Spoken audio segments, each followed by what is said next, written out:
Olá, começamos agora mais um Verdade e Vida, programa da Igreja Presbiteriana do Brasil.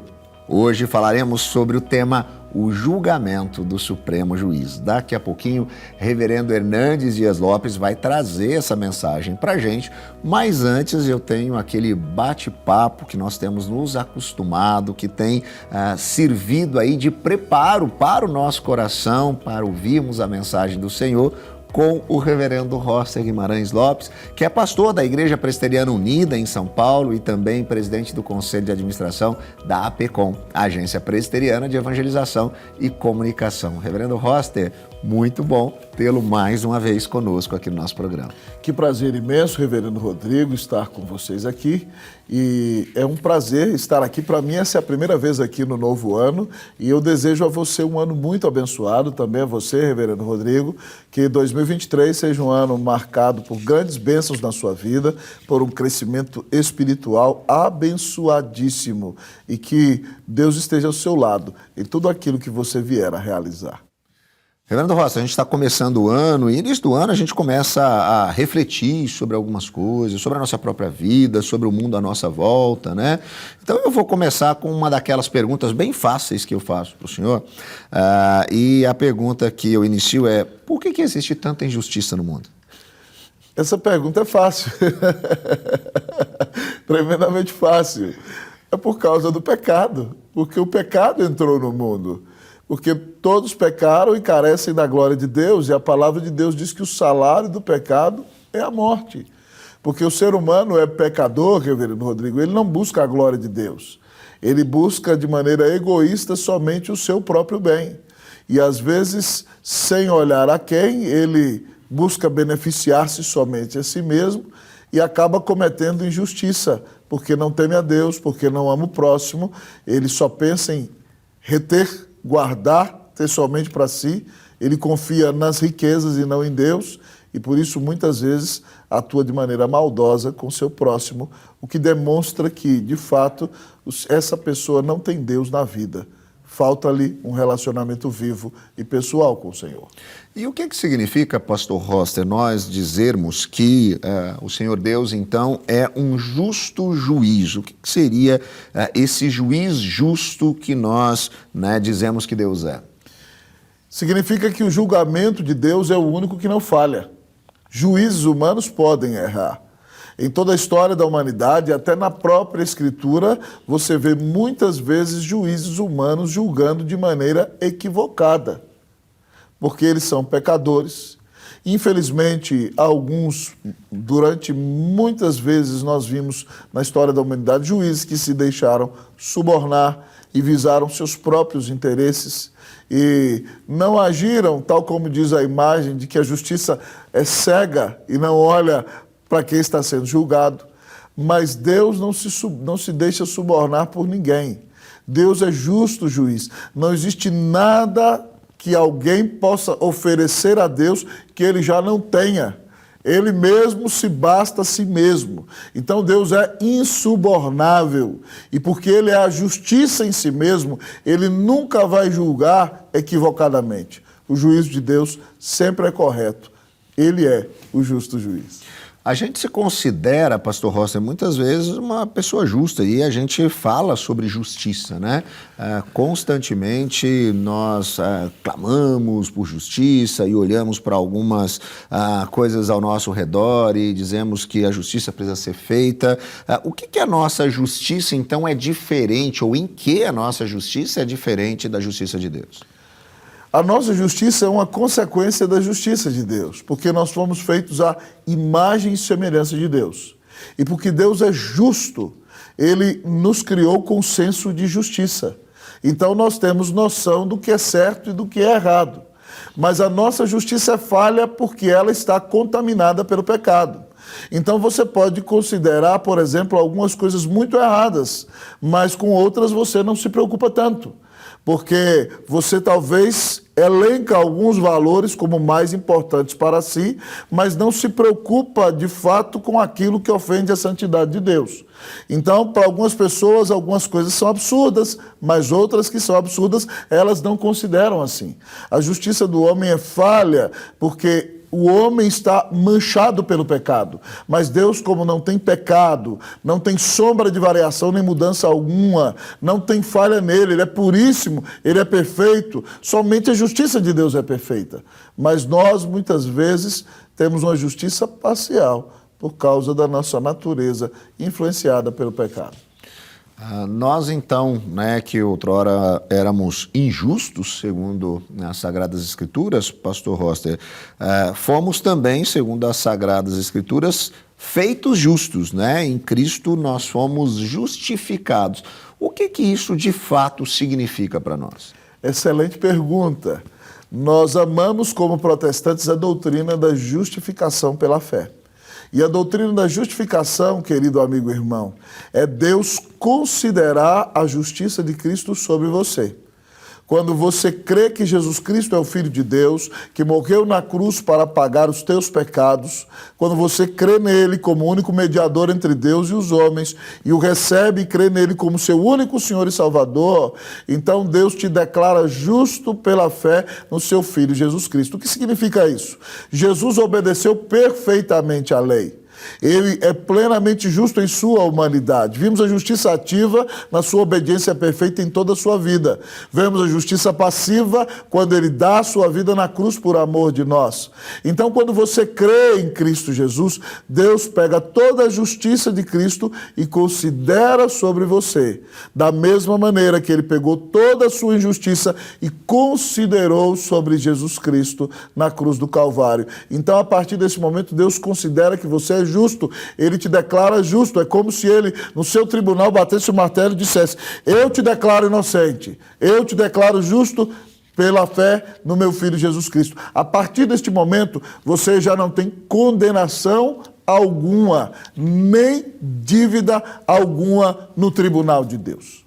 E por falar em tribunal de Deus, pastor Roster, quando a gente olha para o último livro da Bíblia, o livro de Apocalipse, ele traz para a gente um cenário, como de um julgamento, E nós seremos ali, segundo as Sagradas Escrituras, julgados em duas perspectivas, ou pelos livros da nossa vida, ou por um outro livro. O que isso de fato significa para nós? Uau, significa o seguinte, que se você creu em Cristo Jesus, você já tem a vida eterna. E no momento do juízo final, se pudermos dizer assim, só vai ser proclamado diante dos olhos de todos a sua absolvição e o seu perdão, porque Cristo morreu na cruz para pagar os seus pecados. Você está livre. Mas se você não levou o Filho de Deus a sério e não creu nele como único mediador entre Deus e os homens, mas você achou que era justo por si mesmo e achou que conseguiria agradar a Deus por sua própria capacidade, e você não confiou em Jesus Cristo, então você vai receber a ira eterna do Deus eterno contra o pecado. Mas, pastor, não é injustiça uns serem salvos e outros não? A grande questão é a seguinte: se você se arrependeu dos seus pecados e creu em Cristo Jesus já recebeu a ira eterna do Deus eterno no teu lugar na cruz. O que você precisa entender é que o meio que Deus preparou para que o homem seja reconciliado com ele, tenha vida eterna e seja absolvido no juízo final, é a fé naquele que nos amou e deu a vida na cruz para pagar os nossos pecados. Por isso é importante que você que está em casa, nos ouvindo nesta manhã, se arrependa da vida de pecado que tem levado e creia em Jesus Cristo como seu único Senhor e Salvador. Creia nele como Filho de Deus. Confie nele como aquele que morreu na cruz para te salvar. Se você crer assim, Deus te declara justo no tribunal dele, te dá a vida eterna e você vai passar a eternidade na presença do Senhor. Amém, graças a Deus. É isso que nós cremos na Igreja Presbiteriana do Brasil. Se você quer conhecer um pouquinho mais sobre a nossa igreja, você pode colocar lá no seu navegador da internet o nosso site, que é o ipb.org.br. E lá você vai encontrar um pouquinho daquilo que nós cremos, de todas as nossas perspectivas doutrinárias, um pouco da nossa história e também das nossas atividades. Vai poder também encontrar uma igreja Presbiteriana do Brasil bem pertinho de você. Você nos encontra também nas redes sociais, sempre procurando pelo IPB Oficial. Você vai nos encontrar no Instagram, no Facebook, no Twitter e ver um pouquinho daquilo que nós temos feito, como nós temos entendido a nossa responsabilidade de proclamarmos as boas novas do Evangelho revelado em Cristo Jesus, aquele que nos justificou, aquele que nos trouxe da morte para a vida. Essa compreensão, ela de fato muda a nossa forma de entender o mundo ao nosso redor, muda completamente o nosso entendimento, nos dá uma nova visão, uma nova perspectiva e que você possa de fato experimentar isso, porque isso traz implicações práticas para tudo aquilo que nós fazemos. Nós não fazemos nada em uma perspectiva meramente religiosa, nós não fazemos nada daquilo que fazemos simplesmente para agradar a Deus e de alguma maneira termos a oportunidade de negociar com Ele. Nós fazemos qualquer coisa que fazemos para a glória de Deus, em resposta ao amor com o qual Ele nos amou primeiro, amor esse revelado em Cristo Jesus, o justo juiz, aquele que nos justificou. Nós que não éramos justos, por Ele fomos feitos justos. Que você seja abençoado neste momento pela palavra do Senhor que será pregada, o julgamento do Supremo Juiz. Amém.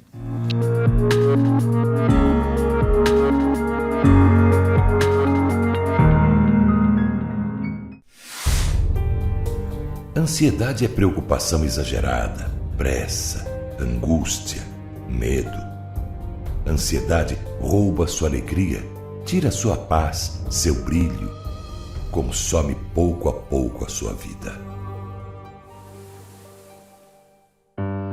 Vivam sem preocupações na presença de Deus, pois Ele toma conta de vocês.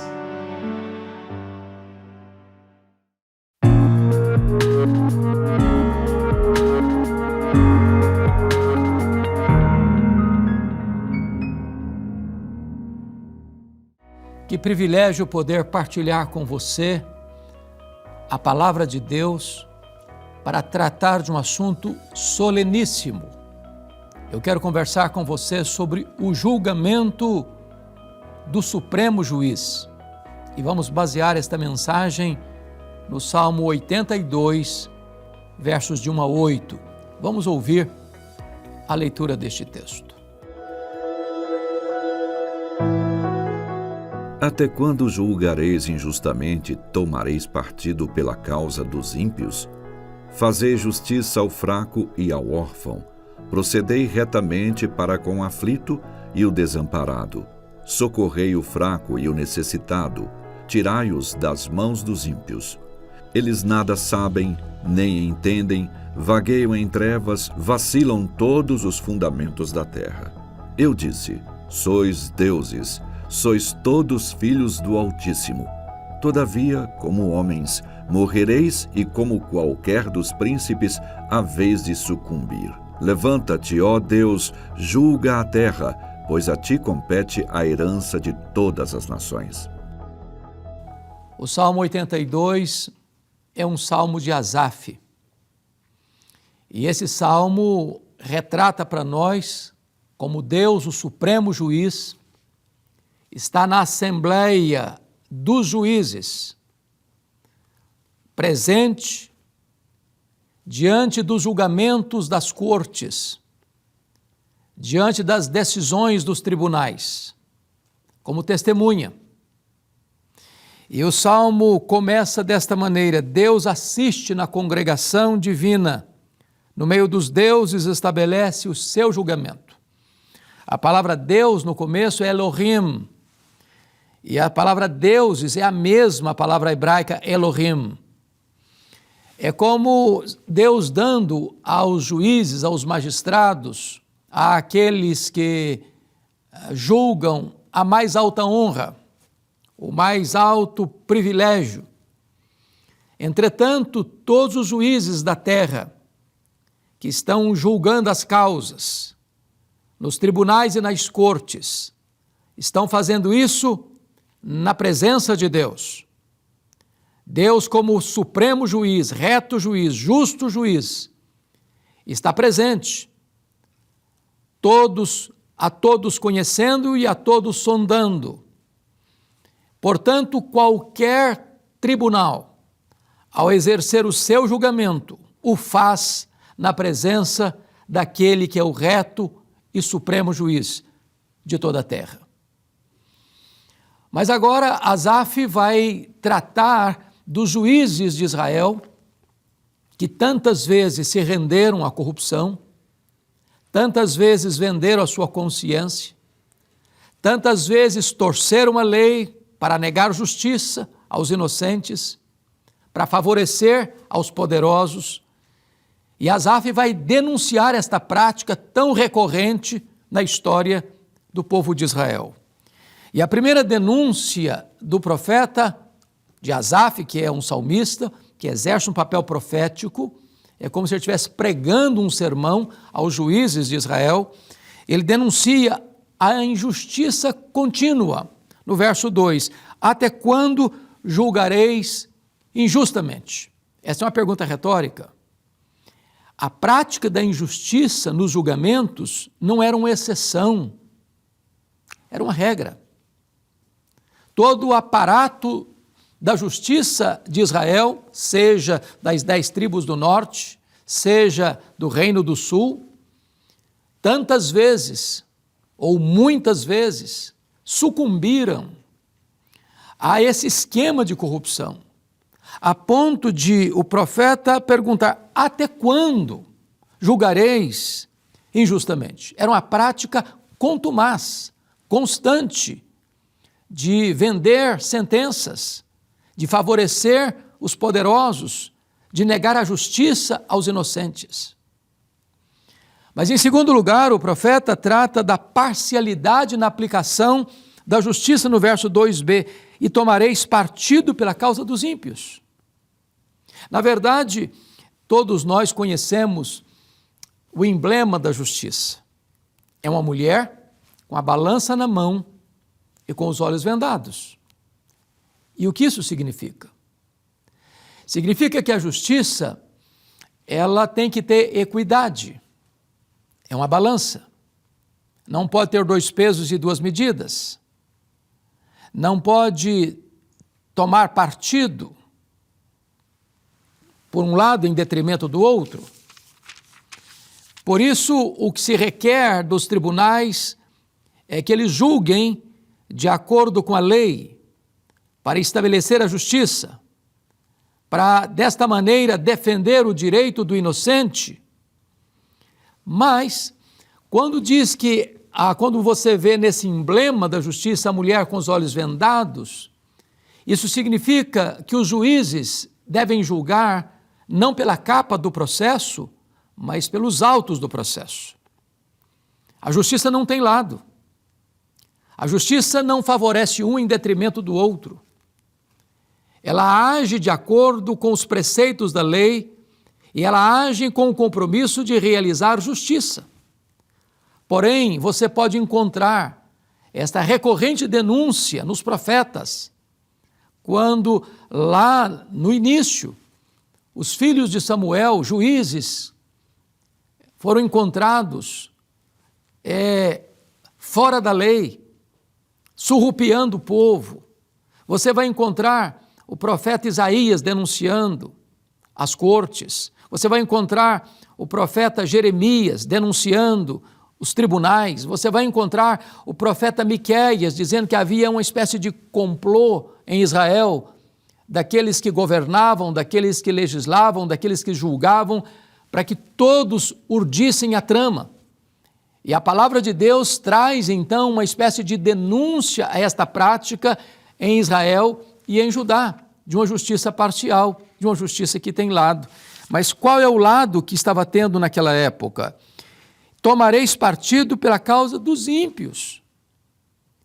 A lei, ou a justiça, ou os tribunais, ou as cortes estavam favorecendo os ímpios, em detrimento daqueles que eram inocentes. E Asaf está denunciando esta prática aqui no Salmo 82. Se você perceber comigo nos versos 3 e 4, Asaf vai tratar aqui de quais eram as pessoas que estavam sendo injustiçadas nos tribunais. E ele diz: fazei justiça ao fraco e ao órfão, procedei retamente para com o aflito e o desamparado, socorrei o fraco e o necessitado, tirai-os das mãos dos ímpios. Então eu chamo a sua atenção para os nomes aqui. Notem: fraco, órfão, aflito, desamparado, necessitado. Estas pessoas são uma espécie de emblema, retrato de todos aqueles que recorriam aos tribunais de Israel e não encontravam guarida para o exercício da justiça, para a defesa dos seus direitos. Os ímpios, os poderosos, mantinham essas pessoas nas suas garras, nas suas mãos. E aqueles que estavam se sentindo lesados nos seus direitos recorriam às cortes, aos tribunais, mas não logravam êxito, não encontravam qualquer ressonância nas suas reivindicações, no seu pedido. E desta maneira, eles não encontravam qualquer suporte nos tribunais para a defesa dos seus direitos. Mas agora, ainda, é muito importante destacar que o profeta Asaf vai agora tratar não apenas das injustiças que estavam sendo praticadas nos tribunais, mas ele vai denunciar o caráter dos juízes. Vejamos isso. A partir do verso 5, está escrito assim: eles nada sabem, nem entendem. É claro que Asaf não está dizendo aqui que os juízes não tinham douto saber jurídico, que eles não eram homens preparados ou desconhecedores da lei. Não, a questão não é esta. A questão aqui não é de ignorância intelectual, mas de ignorância moral. Os juízes de Israel, embora conhecendo a lei, não aplicavam a lei. Embora sendo eles guardiões da lei para defender a justiça, eles torciam a lei e assim eles não aplicavam a justiça.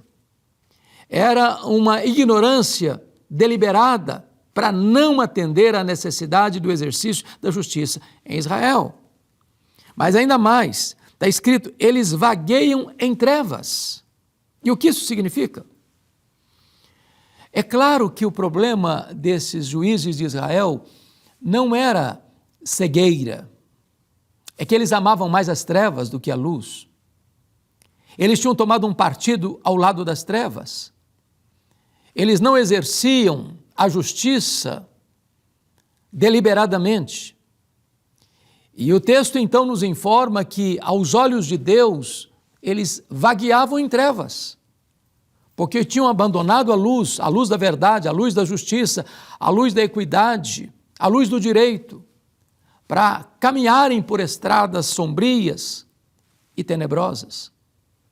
Mas há um fato aqui da mais alta importância para entendermos. O profeta diz: vacilam todos os fundamentos da terra. O que significa isso? No Salmo 11, verso 3 está escrito: ora, destruídos os fundamentos, o que poderá fazer o ímpio?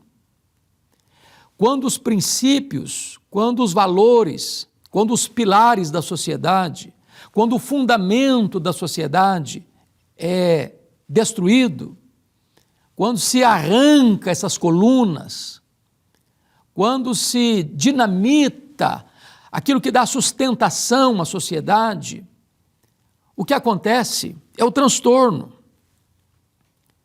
é a tragédia. Você pode encontrar isso ao longo da história da humanidade. E a Bíblia faz referência, por exemplo, ao reinado de Herodes o Grande, que mandou matar as crianças de Belém porque soube que tinha nascido um menino para ser rei e ele não aceitava a possibilidade de perder o trono. Quantos transtornos, quanta opressão, quanta violência, quantos lugares onde os regimes totalitários se estabeleceram, trazendo transtorno à sociedade, porque faltou, no momento certo, as cortes, os tribunais exercerem legitimamente a justiça, aplicando a lei. Então, Asaf conclui o seu argumento dizendo que, muito embora os juízes nas mais diferentes cortes, mundo afora, como lá no antigo Israel, tinham recebido de Deus a mais alta honra e eram chamados de deuses, as pessoas os consideravam como deuses. O reto juiz, o supremo juiz, diz no verso 7, todavia, como homens morrereis, e como qualquer dos príncipes, haveis de sucumbir. Ou seja, os poderosos da terra são mortais. O mesmo Deus que coloca no trono, tira do trono. Ele levanta reis e abate reis. O único que jamais será apiado do poder é o Deus Todo-Poderoso, é o reto juiz. E então, o clamor do salmista, diante da realidade de não encontrar ressonância ao pedido de socorro da justiça, é recorrer ao reto juiz. E ele termina o salmo assim: levanta-te, ó Deus, julga a terra. Há um momento em que as pessoas não têm esperança nos tribunais da terra e eles precisam recorrer em oração ao tribunal do céu, ao reto juiz. E aqui há um clamor para que Deus se levante para julgar a terra. E há uma declaração: pois a ti compete a herança de todas as nações. Haverá um dia em que o reto juiz vai se assentar no trono e vai julgar as nações. Esse juiz já está escalado, é o Senhor Jesus. Todos estarão diante dele, grandes e pequenos, reis e vassalos, servos e chefes, todos. E a Bíblia diz que nesse tribunal a justiça será feita. E a Bíblia diz que diante desse reto juiz todo o joelho vai se dobrar e toda a língua vai confessar que Jesus Cristo é Senhor, para a glória de Deus Pai. E Ele vai colocar todos os seus inimigos debaixo dos seus pés e vai reinar pelos séculos dos séculos. Que esta mensagem de Deus, do Salmo 82, toque o seu coração, o meu coração, para que nós tenhamos fome e sede de justiça. Vamos orar. Eu te peço, Deus, que tu apliques a tua palavra ao coração de todos aqueles que estão nos assistindo, para que temam e tremam diante de ti, o reto juiz. Oramos assim, em nome de Jesus. Amém.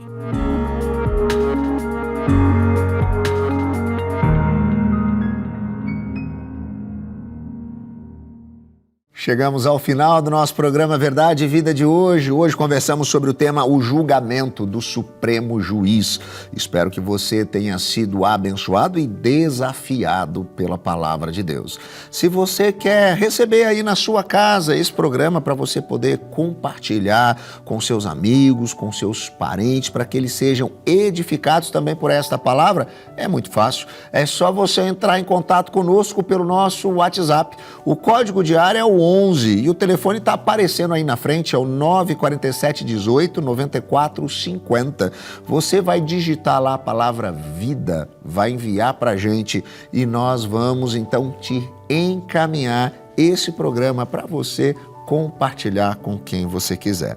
Se você quiser ter acesso também aos outros programas Verdade e Vida que já foram ao ar, você também pode encontrá-los nos nossos canais no YouTube, tanto no canal da Igreja Presbiteriana do Brasil, o IPB Oficial, como também os programas na íntegra no canal do Verdade e Vida, é o youtube.com/programa Verdade e Vida. E você vai poder assistir de novo todos esses programas, todas essas mensagens que vão trazer instrução a você a partir da palavra de Deus. O Verdade e Vida vai ficando por aqui, mas semana que vem a gente está de volta, no mesmo horário e no mesmo canal.